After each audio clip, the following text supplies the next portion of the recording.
warahmatullahi wabarakatuh. Selamat pagi anak-anakku semua. Semoga dalam keadaan sehat walafiat dan tetap semangat dalam mengikuti pembelajaran. Baiklah, pada kesempatan kali ini kita akan melanjutkan pembelajaran kita, di mana sebelumnya kita sudah membahas bab 1 yaitu seni lukis. Dan pada kesempatan kali ini kita akan membahas tentang bab 2 yaitu seni patung. Alur pembelajaran. Pada bab 2 seni patung, ada beberapa submateri yang akan kita bahas, mulai dari pengertian seni patung, bentuk-bentuk patung, alat dan bahan patung, dan teknik berkarya seni patung. Tujuan pembelajaran. Setelah mempelajari bab 2 ini, peserta didik diharapkan mampu: pertama, menjelaskan pengertian patung. 2. Mengklasifikasikan jenis-jenis patung berdasarkan bentuk perwujudannya. Yang ketiga, mendeskripsikan berbagai macam bahan dan media dalam berkarya seni patung. Yang keempat, mendeskripsikan teknik berkarya seni patung. Dan yang kelima, membuat karya seni patung. Baiklah anak-anakku sekalian, langsung saja kita masuk pada materi bab 2 ini, yaitu seni patung. Apa itu patung? Mungkin anak-anakku sekalian sudah pernah melihat atau mendengarkan kata tersebut. Perhatikan gambar yang ada pada layar ini. Di sini disajikan beberapa macam patung yang ada di daerah kita, dan tentunya anak-anakku sekalian ada yang sudah pernah melihat atau menyaksikan secara langsung patung tersebut.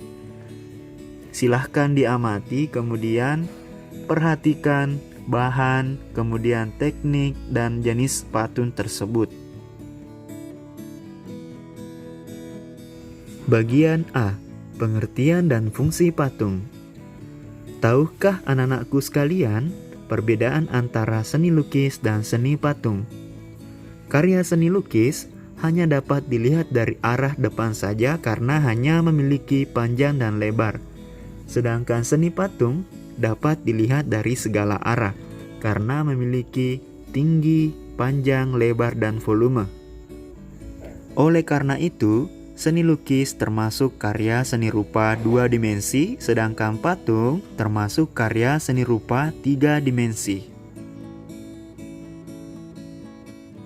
Menurut Mike Susanto pada bukunya halaman 83, seni patung adalah cabang karya seni rupa 3 dimensi diciptakan dengan metode subtraktif, mengurangi bahan seperti memotong atau menata dan lain-lain, atau adiktif, membentuk model lebih dahulu seperti mengecor dan mencetak.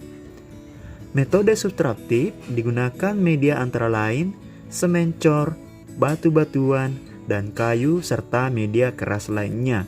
Sedangkan metode adiktif digunakan media lilin, tanah liat, atau media lunak lain. Patung identik dengan sebuah cipta karya manusia yang meniru bentuk, diartikan juga sebagai plastic art atau seni plastik, karena diartikan sebagai seni bentuk yang memiliki keindahan atau estetik, tidak hanya bentuk manusia, tetapi lebih luas lagi yang meniru bentuk apapun dapat disebut sebagai seni patung.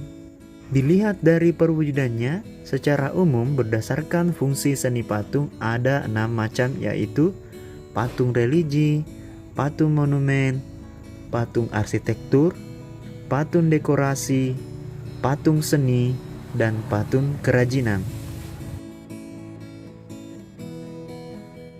Patung religi. Patung religi selain dari estetika, tujuan patung untuk sarana beribadah bermakna religius. Patung pada zaman dahulu ini dibuat untuk kepentingan keagamaan. Pada zaman Hindu dan Buddha, patung dibuat untuk menghormati dewa-dewa atau untuk mengenang orang-orang yang diagungkan, misalnya raja atau pemimpin mereka. Patung juga dianggap memiliki sejarah tinggi atau bahkan yang dianggap sebagai dewa. Patung monumen. Patung monumen adalah patung yang diciptakan untuk peringatan peristiwa atau kejadian yang bersejarah atau jasa seorang pahlawan besar dalam sebuah bangsa atau kelompok. Mari kita simak contoh-contoh patung monumen berikut ini. Patung dekorasi. Patung dekorasi diciptakan untuk menghias bangunan atau lingkungan taman, sebuah taman baik taman rumah maupun taman bermain. Berikut contoh patung dekorasi. Patung arsitektur. Patung arsitektur adalah jenis patung yang bernilai estetika dan berfungsi dalam konstruksi bangunan. Patung ini sering kita jumpai dalam konstruksi bangunan sebagai penambah nilai estetika dari bangunan tersebut. Mari simak contoh-contoh patung arsitektur berikut ini. Patung kerajinan. Patung kerajinan ini adalah hasil dari para pengrajin, dibuat untuk konsumerisme atau dijual sebagai produk kerajinan. Patung ini sering kita jumpai, baik itu di pasar ataupun di tukang pengrajin. Berikut ini contoh-contoh patung kerajinan. Patung seni. Sesuai dengan namanya, patung seni ini diciptakan semata-mata untuk seni yang bersifat murni, yang memiliki nilai estetika, dan hanya untuk menikmati keindahannya dan bentuknya saja. Berikut ini contoh patung seni.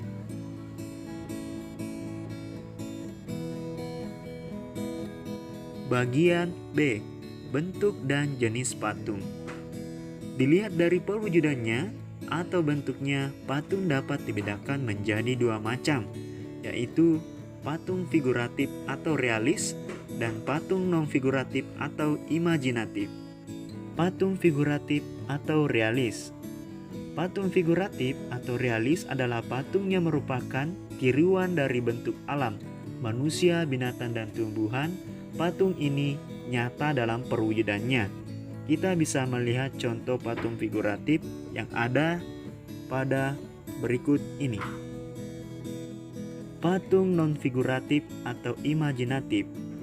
Patung non-figuratif atau imajinatif adalah patung secara umum yang terlepas dari bentuk tiruan alam dan bentuknya abstrak. Patung ini secara umum sudah meninggalkan bentuk-bentuk alam untuk perwujudannya yang bersifat abstrak. Karya ini memperlakukan unsur-unsur seni rupa sebagaimana adanya objek atau bentuk tertentu, kecuali sebagai subjek meter atau titik tolak pembentukannya. Kita bisa menyaksikan contoh-contoh patung non-figuratif berikut ini. Bagian C. Alat dan bahan seni patung. Bahan seni patung dapat dibedakan menjadi 3 macam, yaitu yang pertama, bahan lunak, kemudian yang kedua, bahan sedang, dan yang ketiga adalah bahan keras. Bahan lunak. Yang dimaksud bahan lunak adalah material yang empuk dan mudah dibentuk, misalnya tanah liat, lilin, sabun dan plastisin, serta bahan yang mudah dibentuk lainnya. Sebelum menggunakan bahan, perhatikan kelebihan dan kekurangannya. Seperti sabun, mudah dibentuk tetapi ukurannya kecil, sehingga ada keterbatasan dalam berkarya yang lebih besar, termasuk tanah liat, harus cukup plastis. Bahan sedang, artinya bahan ini tidak lunak dan tidak keras. Contohnya adalah kayu. Bahan keras. Bahan keras dapat berupa kayu atau batu-batuan.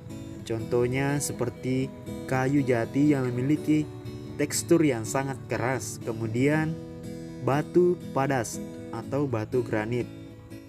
Namun ada juga patung yang terbuat dari bahan cor atau cetak. Bahan yang dipakai untuk proses ini antara lain seperti semen, pasir, gips, logam, timah, dan emas. Juga beberapa bahan kimia seperti fiber atau resin, sehingga diperlukan alat-alat lain seperti gergaji, kapak, gerinda, atau alat lain untuk mengerjakannya.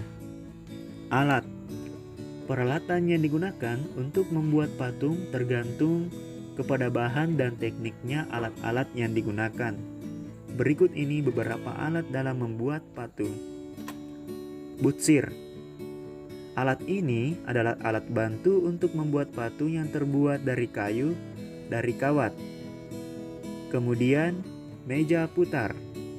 Meja putar adalah meja dengan cara diputar. Fungsinya untuk memudahkan dalam mengontrol bentuk dari berbagai arah. Biasanya, meja putar ini digunakan dalam pembuatan dengan bahan patung, yaitu bahan tanah liat. Pahat.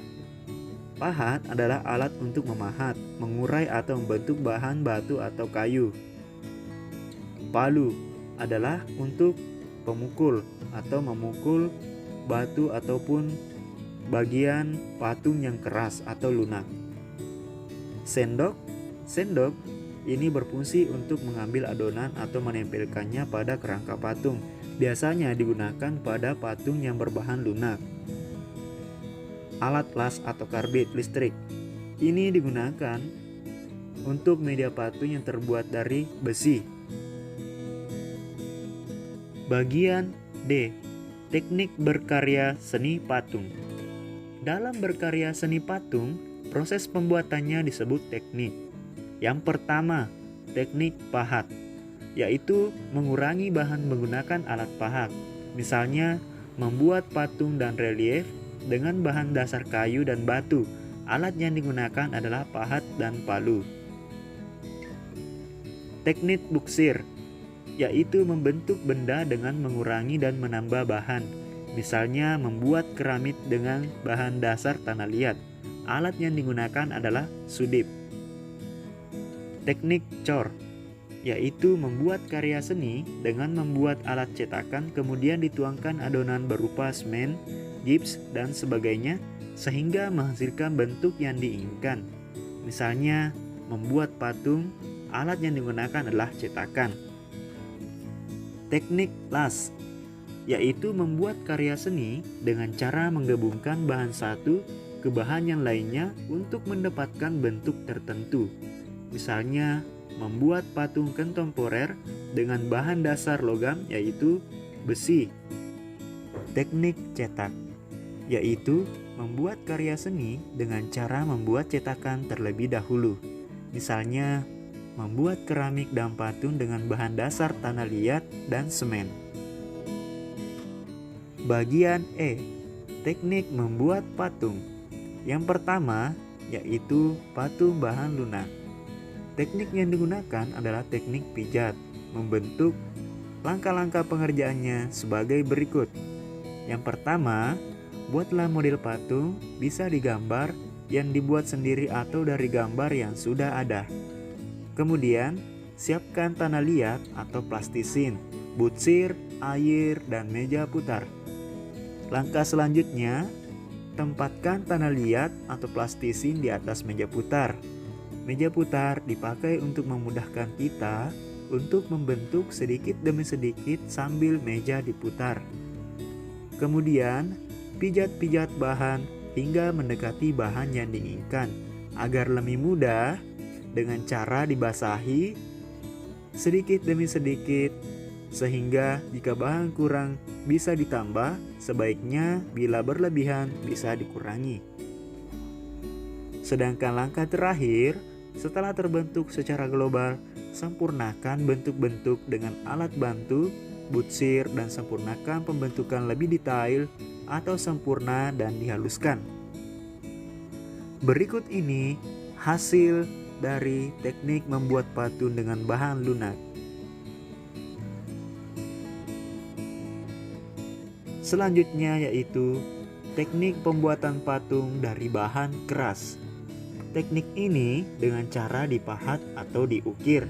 Langkah-langkahnya sebagai berikut. Yang pertama, buatlah model patung, bisa dari gambar yang sudah dibuat sendiri atau dari gambar yang sudah ada pada majalah atau dari koran. Kemudian, siapkan balok kayu sesuai ukuran yang kita inginkan. Sesuaikan dengan rencana yang kita inginkan. Setelah itu, pindahkan gambar atau pola di atas permukaan balok kayu. Kemudian, lakukan pemotongan dengan gergaji untuk mengurangi kalau masih terlalu besar, dan lakukan pembentukan sedikit demi sedikit dengan alat hingga mendekati bentuk global. Langkah selanjutnya, buatlah bentuk global yang lebih detail, bandingkan dengan gambar rencana. Kemudian, lanjutkan dengan membuat yang lebih detail lagi atau lebih sempurna serta haluskan dengan amplas. Langkah terakhir adalah di-finishing dengan cat melamin atau akrilik agar supaya patung terlihat lebih menarik.